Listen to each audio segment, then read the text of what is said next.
రూపాయలతో గుంటూరు తూర్పు నియోజకవర్గంలో ప్రతి ఒక్క మురికివాడల దగ్గర నుంచి శివారు ప్రాంతాల దగ్గర నుంచి ప్రతి ఒక్క కాలనీలో కూడా రోడ్ల దగ్గర నుంచి డ్రైన్ల దగ్గర నుంచి వీధి దీపాల దగ్గర నుంచి కూడా అన్ని విషయాల్లో కూడా ప్రత్యేకంగా శ్రద్ధ తీసుకొని పనిచేస్తూ ఉన్నాం.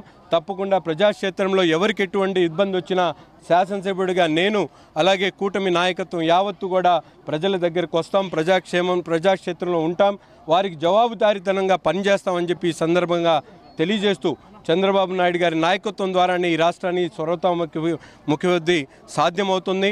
ఈరోజు చూస్తూ ఉన్నాం. 19 నుంచి 24 వరకు ఒక పెద్ద పదం వాడాడు, విశ్వసనీయత.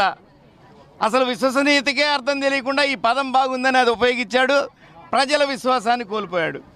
ఇప్పుడు తొలి అడుగు పేరుతో తెలుగుదేశం ప్రభుత్వం కూటమి ప్రభుత్వం ఆధ్వర్యంలో ప్రజలకు అనేక సంక్షేమ కార్యక్రమాలు నిర్వహిస్తున్నప్పుడు డైవర్షన్ పాలిటిక్స్ నిర్వహిస్తూ రపరపా, ఇప్పుడే మా ఎమ్మెల్యే గారు చెప్పాడు రపరపా అని.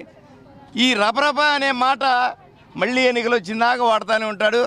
ఈ జగన్మోహన్ రెడ్డిని ఆ పార్టీని ప్రజలు రపరపాగా వస్తారు.